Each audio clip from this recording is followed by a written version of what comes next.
अभी जो मेरे पास वेरिएंट है वो है Realme Narzo 80 Pro 5G, जो कि 12 GB रैम और 256 GB इंटरनल वाला मेरे पास वेरिएंट है अभी।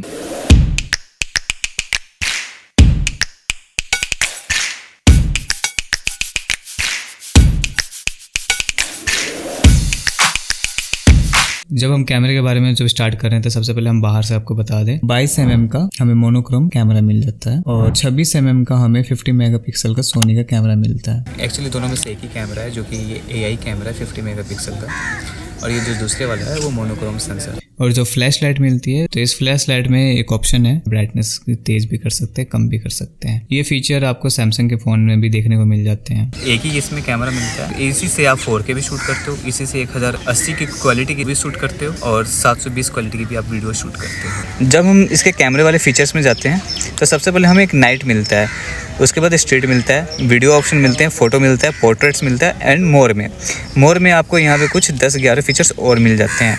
आप इसको अरेंज भी कर सकते हो यहाँ से, मगर हम शुरुआत करते हैं आपको नाइट मोड से। नाइट मोड आपको पता ही है, जैसे कि ये नाइट के लिए स्पेशल डिज़ाइन किया गया है, जहाँ पे हम अगर फ़ोटो कोई क्लिक करते हैं अच्छी फ़ोटो क्लिक करता है नाइट में। मगर ये क्या है कि थोड़ा AI फीचर होने की वजह से जो क्वालिटी है वो उसको एनहेंस करने के चक्कर में कभी कभी ख़राब भी कर देता है। नाइट में आपको 1x 2x 5x आप देख सकते हैं कि क्या क्वालिटी है 5x की।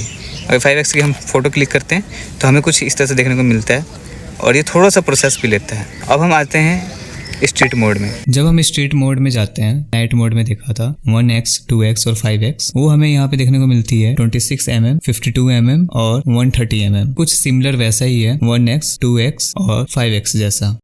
और यहाँ पे हमें एक्स्ट्रा और फीचर मिल जाते हैं फिल्टर्स के लिए, जो हम फिल्टर यूज़ कर सकते हैं, अलग अलग फ़ोटो क्लिक कर सकते हैं फिल्टर्स को यूज़ करके। और यहाँ पे हमें एक फ्लैश मिल जाते हैं, ये आपको मिल जाता है। एक्सपोजर सेटिंग मिल जाती है कि आपको एक्सपोजर कितना रखना है, ज़्यादा ब्राइटनेस रखनी है, एक्सपोजर बढ़ाना है, इसको आप इसको डिम भी कर सकते हो।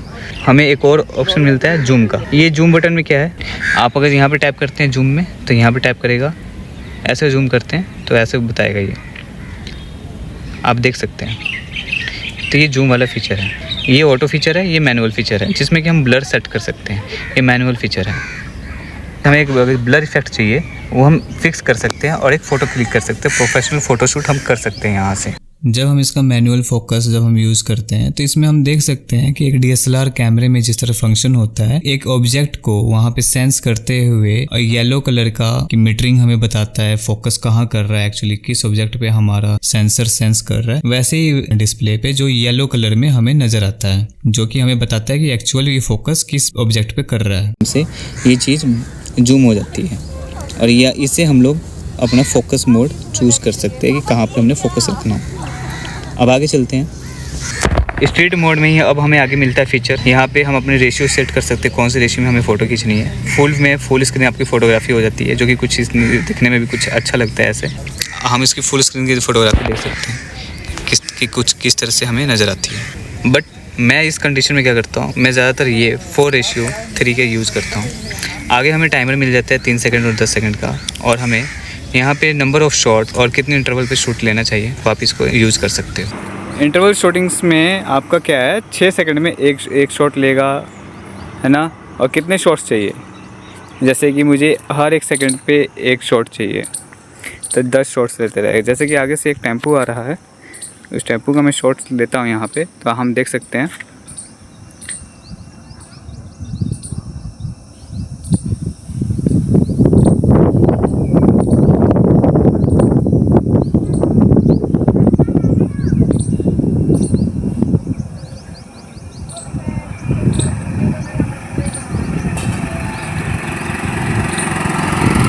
अब जैसे ये जो चीज़ है आपने देखा कि इसमें जो है हम शॉट्स ले रहे थे, इसमें ये शॉट्स लिए जा रहा है। अब इसको हम कैसे चेक करेंगे, यहाँ पे हम गए, इंटरवल्स सारे जितने भी हम शॉट्स थे जो हमने देखे इसके, ये पास में आता जा रहा है ना।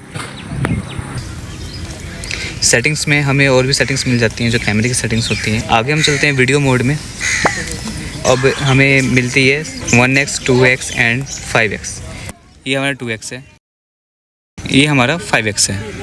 5x का फीचर देख सकते हैं कुछ इस तरह से है, और ये 1x है। अब आगे हम अगर स्टेबलेशन की बात करें तो स्टेबलेशन हमें सिर्फ मिलता है 1080 की क्वालिटी में, हमें 60 FPS सपोर्टेड हमें मिलता है, जो कि ये काफ़ी ज़्यादा एस्टेब्लिशिंग के लिए यूज़ होता है। अगर जब आप रनिंग करते हो, कोई चीज़ शूट कर रहे हैं तो काफ़ी ज़्यादा ये स्टेबल रहता है।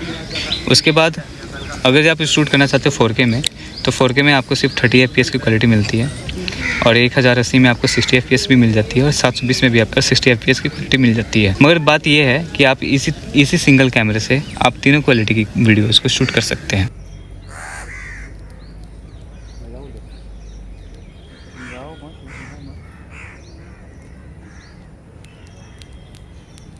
हमें बोलना पड़ेगा सर, आप उधर मिल जाएगा।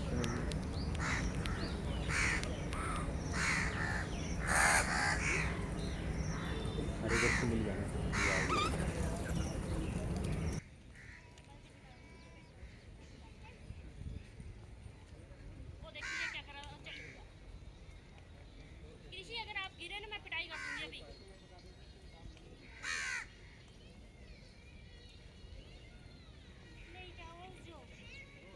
अब आगे हम बात करें डेप्थ ऑफ फील्ड की। डेप्थ ऑफ फील्ड में अगर जो आप कुछ शूट करना चाहते हैं कि एकदम DSLR जैसा इफेक्ट आए, तो इसके लिए आपको ऑब्जेक्ट के काफ़ी पास रखना पड़ेगा आपको अपने मोबाइल को, ताकि वो अच्छे से डिटेक्ट कर पाए और जो कैमरा है वो स्टेबल एक जगह रहे और ऑब्जेक्ट भी जो है थोड़ा सा स्टेबल रहे। यहाँ से हम पहले आपको 1080p की क्वालिटी में हम ब्लर इफेक्ट दिखाते हैं और जब हम यहाँ पे F पे डेप्थ ऑफ फील्ड पे जब हम क्लिक करते हैं तो हमारा जो क्वालिटी है वो हमारा 720 की क्वालिटी में चेंज हो गया, जो कि सिर्फ 30 FPS है। हम 60 FPS में भी अगर हम इसको स्विच करते हैं, फिर से डेप्थ ऑफ फील्ड पे क्लिक करते हैं, फिर भी ये 30 FPS में स्विच हो जा रहा है। ये आप क्वालिटी देख सकते हैं 1.4K फोकस पे ये कैसा हमें ब्लर इफेक्ट दे रहा है और कहीं कहीं पे ये ब्लर अच्छे से पकड़ भी रहा है और कहीं कहीं पे नहीं पकड़ रहा है। अगर हम इसको थोड़ा सा कम करते हैं, जैसे कि आप देख पा रहे हैं, हम इसको तो ये ब्लर इफेक्ट जो है हम थोड़ा सा फ़ोन को दूर लेके जा रहे हैं तो ये कुछ ऐसे रिकॉर्ड कर पा रहे हैं। अगर हम पास लेके जा रहे हैं तो पास से ये कुछ ठीक रिकॉर्ड कर पा रहे हैं, मगर फिर भी कहीं ना कहीं हमें देखने को मिल रही है कि ये एजेस को ढंग से नहीं कर पा रहा है। अगर हम इसको वीक कर दें, इतना सा हम कर देते हैं वो 9.0 या 10 पे समथिंग पे, तभी भी हमें कुछ इस तरह की क्वालिटी देखने को मिल रही है। और हम आराम से मतलब कुछ ब्लड शॉट लेके, अगर हम स्टैटिक ब्लड शॉट अगर हम लेना चाहें तो हम आराम से शूट कर सकते हैं। अब आगे हम इसी में वीडियो मोड्स में हमें फ़िल्टर्स मिलते हैं, जो मिलते हैं इसमें हमें फ़िल्टर मिल जाता है, वही सेम चीज़ फ़िल्टर्स हम डायरेक्ट वीडियो पे लगा के हम इसको शूट कर सकते हैं। और यहाँ से हम 4K पे स्विच करके हम यहाँ से रीटच दे सकते हैं। रीटच में हमने एक चीज़ नोटिस किया, अगर जब हम 4K 30 FPS में हम जब स्विच करते हैं तो हमने देखा कि रीटच पे जब हम क्लिक करते हैं तो वो वापस से 1080 पे स्विच हो जा रहा है बार बार। रीटच में आपको 4K सपोर्टेड नहीं है। आगे हम फ़ोटो मोड में चलते हैं। फ़ोटो मोड में हमारे पास हम देख सकते हैं कि हमें एक नया फीचर मिलता है, वो है ये ड्रीमी वाला, आप देख सकते हैं। और ये हमारा जो है ग्लोइंग वाला इफ़ेक्ट है, ये हमारा मिस्टी है। खैर मुझे लगता नहीं है कि ये हमारे कभी काम आने वाला है। तो हमें देख सकते हैं कि हमें पीछे कितना ब्लर मिल रहा है। अगर हम इसको क्लिक कर लें फ़ोटो के, और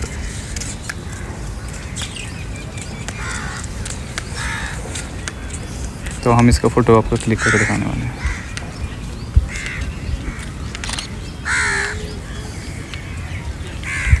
ये फ़ोटो कुछ ज़्यादा ही कलर ग्रेडेड है। फ़ोटो मोड में आपको मैंने एक चीज़ नहीं बताया, यहाँ पे हमें एक लाइव फ़ोटो भी मिल जाता है। लाइव फ़ोटो कुछ इस तरह से होता है और जब हम इसको प्ले करते हैं तो हमें ये कुछ इस तरह से देखने को मिलेगा। और हम इसको, और ये फीचर आईफोन में होता है, फ़ोटो कुछ इस तरह से होता है, जो कि मात्र आपका 2 से 3 सेकंड का ही आपको प्ले होता है ये फ़ोटो। और यहाँ पे एक एक्शन मोड होता है, AI snap mode. AI snap mode आप देख सकते हैं क्या क्वालिटी आई है यार। बाकी एक है हमारा गूगल लेंस, तो इसमें मिल ही जाता है। आगे जो हमें मिलते हैं, हम यहाँ पे सेम वही चीज़ मिल जाती है, बस इसमें एक ऑटो HDR नाम का चीज़ होता है, उसको मैंने ऑटो पे लगा रखा है, आप इसको चेक कर सकते हैं। थोड़ी शार्पनेस बढ़ा देता हूँ। बाकी पोर्ट्रेट में आपको पता है, ये पोर्ट्रेट्स जो होते हैं बोकी इफेक्ट और ब्लर इफेक्ट काफ़ी अच्छा लेके आते हैं। इस मामले में आप यहाँ से इनकी बोकी इफेक्ट जो ब्लर का इफेक्ट है, आप इसको कंट्रोल कर सकते हैं। और इसमें आपको ज़्यादातर 2x मिलते हैं, मतलब आप 1x एंड 2x। तो ज़्यादातर आप अगर कभी फ़ोटो क्लिक करें पोर्ट्रेट मोड में, 2x से फ़ोटो क्लिक करें, ये ज़्यादा बेहतरीन फ़ोटो क्लिक करते हैं। जैसे कि आप देख सकते हैं ये कुछ इस तरह से फ़ोटो है, ये 2x फ़ोटो है। अब आगे हम चलते हैं मोर में। मोर में हमारे पास प्रो फीचर मिल जाता है यहाँ पे, जैसे कि अभी सब कुछ रीसेट कर देता हूँ। इसको मैनुअली हम सेटअप करके हम फोटोग्राफी कर सकते हैं। और जेपीजी में आपको फॉर्मेट चाहिए या रो फोटो फॉर्मेट चाहिए, आप यहाँ से सेलेक्ट कर सकते हैं डायरेक्ट। और आपको यहाँ पे हिस्टोग्राम भी आप लाइव देख सकते हैं अपने स्क्रीन पे, और फोकस पिकिंग भी आप यूज़ कर सकते हैं लास्ट में यहाँ पे, जो कि जैसे कि यहाँ पे हिस्टोग्राम दिखा रहा है, देख सकते हैं। और यहाँ से आप इसको फोकस, मीटरिंग, ये सब चीज़ें। यहाँ पे एक मकड़ी है, हम देख रहे हो। माइक्रो तो इसमें माइक्रो कैमरा तो है नहीं, जिसकी वजह से माइक्रो के बारे में कुछ बता पाएंगे। पेनोरमा है इसमें, पेनोरमा मोड काफ़ी अच्छा फ़ोटो है। काफ़ी फ़ोन्स में पहले ये हटा दिए गए थे, अब दोबारा से आने लगे हैं पेनोरमा मोड।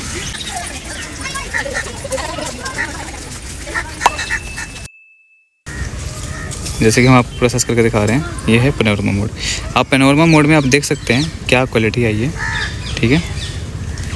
पेनोरमा मोड जो इसका ये फ़ोटो मैंने खींचा है, ये इसका जो साइज़ बन निकल के आया वो साइज़ 16 MB का है, आप देख सकते हैं। अब आगे हम बात करते हैं, वो है high resolution photo. High resolution में आपके पास कुछ नहीं मिलता है, बस दैट्स इट। अगर मैं इसको फ़ोटो खींचता हूँ तो इसको हम ऐसे क्लिक करेंगे और ये फ़ोटो जो है एक हाई रेजोल्यूशन फ़ोटो मिलेगी, जिसका साइज़ में भी फ़र्क होगा और इसकी क्वालिटी में भी आप देख सकते हैं काफ़ी ज़्यादा डिटेलिंग मिलेगी। मगर इसका जो साइज़ है 11.4 MB का है, और आप पिक्सल्स देख सकते हैं क्या साइज़ है इसका।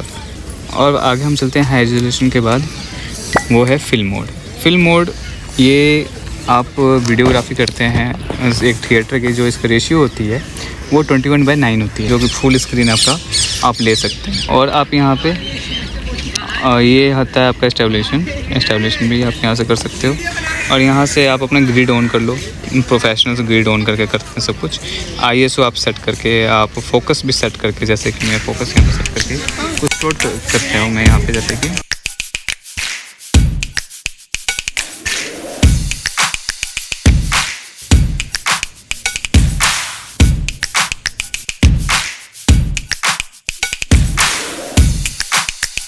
बाकी आप लोगों ने तो क्वालिटी देख लिया, जो फिल्म वाला जो मोड है उसमें किस तरह से क्वालिटी दे रहा है। और जो स्लोमो मोड है, स्लोमो मोड बिल्कुल आपको जो मिलता है इसमें, वो आपको 720 की क्वालिटी में अगर आप यूज़ करते हैं तो आपको 120 FPS तक के मिल जाता है, और 240 भी मिल जाता है।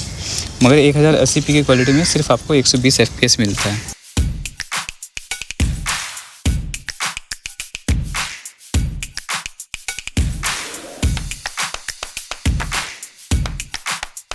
आगे हम चलते हैं टाइम लैप्स। आपको कितनी स्पीड से आपको टाइम लैप्सिंग करनी है, 1920 तक की आप इसको फास्ट फॉरवर्डिंग कर सकते हो। जो मिनिमम है वो 15x है। टाइम लैप्स में ये हाइपर लैप्स है, और इसका ये कहना है हाइपर लैप्स के अंदर आप कोई सब्जेक्ट को अगर आप शूट कर रहे हैं तो वो आपके इसी बॉक्स के अंदर होना चाहिए।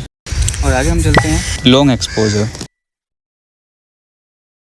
इसके भी 4 मोड्स ये देते हैं। जैसे दिवाली में अगर हम फुलझड़ी जला के कुछ करते हैं, या पीछे से हम लोग कहीं स्टेशन पे खड़े हैं, एक पोज दे रहे हैं और पीछे से मेट्रो गुजर रही है, ठीक है, कुछ ऐसा है। अगर किसी भीड़ भाड़ में हम लोग एक जगह खड़े हैं, आसपास पूरा भीड़ भाड़ है और वहाँ पे फंसे हैं, तो ये लॉन्ग एक्सपोजर है। और एक होता है मूविंग व्हीकल का। अगर से किसी रोड पे, हाईवे पे अगर काफ़ी सारी गाड़ियाँ मूव कर रही हैं, आप वहाँ पे एक स्टेबल कैमरा लगते हैं, एक वो मोड इसमें दिया हुआ है। अब आगे हम चलते हैं, इसमें आपने दिया हुआ है, देखा है कि डुअल व्यू। डुअल व्यू में आप देख सकते हैं कि हम यहाँ पे हम दिख रहे हैं, हम इसका ना, और ये आप ज़्यादातर आजकल सारे फ़ोनों में आ रहे हैं। हम कौन सा मोड रखना चाहते हैं, किस तरह का रखना चाहते हैं, वो भी रख सकते हैं, ठीक है। और हम चेंज करेंगे तो हम ऊपर हो जाएंगे, ये नीचे हो जाएगा। अब आगे चलते हैं हम लोग, जो आगे वाला मोड है वो है अंडर वाटर। अंडर वाटर जब हम इसको कंटिन्यू करते हैं तो ये बताता है कि हम एक्स्ट्रा कुछ नहीं कर सकते, हम कोई भी बटन इसमें काम नहीं करेगा, सब कुछ लॉक हो जाता है, ठीक है। और यहाँ तक कि हम टच भी नहीं कर पाएंगे इसको कोई भी चीज़ के लिए। फ़ोटो भी खींचना है तो हम ये जो 3 फंक्शन है इसके बटन वाले, वॉल्यूम अप, वॉल्यूम डाउन और लॉक बटन, हम इन्हीं से हम कर सकते हैं। अगर फ़ोटो खींचना है तो आप ये वाला बटन दबाओगे ऊपर वाला, जैसे ये फ़ोटो खींचेगा। और ये वीडियो रिकॉर्ड करनी है तो आप यहाँ से ऐसे वीडियो दबाओगे, वीडियो रिकॉर्ड होनी शुरू हो जाएगी पानी के अंदर। उसके बाद से आप इसी से बंद कर सकते हो। अगर बाहर निकलना है तो आप वो होल्ड करो और बाहर निकल जाओगे। और जैसे हम बाहर निकलेंगे, इसमें से एक आवाज़ आएगी जैसे कि पानी बाहर निकलता है फ़ोन में से। ये कुछ इस तरह की आवाज़ निकलती है जो कि आपके स्पीकर वगैरह में बाई चांस पानी है वो बाहर निकल सके। आगे हम चलते हैं, जो डॉक्यूमेंट स्कैनर होते हैं। डॉक्यूमेंट स्कैनर में हम डॉक्यूमेंट को स्कैन भी कर सकते हैं, उसका PDF भी डायरेक्ट बना सकते हैं, या फिर हम फ़ोटो अटैच करके हम उसका डॉक्यूमेंट स्कैन करके एक PDF बना सकते हैं डायरेक्ट यहाँ से। और या फिर हम उसको स्कैन करके हम डायरेक्ट ट्रांसलेट भी कर सकते हैं। अब आगे हम चलते हैं टिल्ट शिफ्ट। टिल्ट शिफ्ट में क्या है, ऊपर आप देख सकते हैं कि ऊपर की तरफ ब्लर है, नीचे भी ब्लर है, मगर बीच में आप देख पा रहे हैं कि फोकस है। तो हम इसको चेंज भी करना चाहें, ब्लर की ओपेसिटी कम भी कर सकते हैं, ज़्यादा भी कर सकते हैं। आगे अब हमारे पास कोई भी मोड नहीं बचता है, ये मैंने आपको बता दिया। आप बताइए इस फ़ोन में और क्या क्या होना चाहिए था। मेरे हिसाब से तो इसमें तो कैमरे तो होने चाहिए थे एक दो, और या तो अल्ट्रा वाइड होना चाहिए था या तो मैक्रो होना चाहिए था, क्योंकि इसके पीछे भी कारण ये है जो मैं बता देता हूँ। जो लोग ये कहते हैं 18,000 में और क्या चाहिए, भाई आज के समय में एक कैमरे में इतना सब कुछ मिल रहा है। मैं तुम्हें इतना बता देना चाहता हूँ कि आजकल भी एक ऐसे प्रोजेक्ट्स चलते हैं जो उनकी नीड होती है, डिमांड होती है कि आपके पास मैक्रो कैमरा होना चाहिए, आपके पास अल्ट्रा वाइड कैमरा होना चाहिए, 0.6x वाला आपके पास अल्ट्रा वाइड होना चाहिए, 0.5 का होना चाहिए। ऐसे रिक्वायरमेंट्स आती हैं यार प्रोजेक्ट्स जब हम करते हैं। और एज अ फ्रीलांसर तो भाई मेरे पास ये जब ये प्रोजेक्ट आया तो मैं तो यार मेरे पास तो फ़ोन ही नहीं था कोई ऐसा, मुझे अरेंज करना पड़ा वो प्रोजेक्ट करने के लिए, क्योंकि इस फ़ोन में है ही नहीं यार वो चीज़। तो क्या करूँगा मैं, तो वहाँ पे 18,000 20,000 लगा के ये वर्थ इट लग ही नहीं रहा है, जहाँ पे आपके हाथ से ये अच्छा खासा प्रोजेक्ट कोई चला जाए। कि अभी आप क्या एक्सपेक्ट कर रहे हो इस वाले फ़ोन में कि और कुछ भी होना चाहिए, और आप क्या ढूंढ रहे हो, और आपकी ऐसी कौन सी मतलब की चीज़ नहीं है इसके अंदर जिसे आप अभी लेना नहीं चाहते उस फ़ोन को। कमेंट करके बताओ। मिलते हैं अपनी अगली वीडियो में। जय हिंद।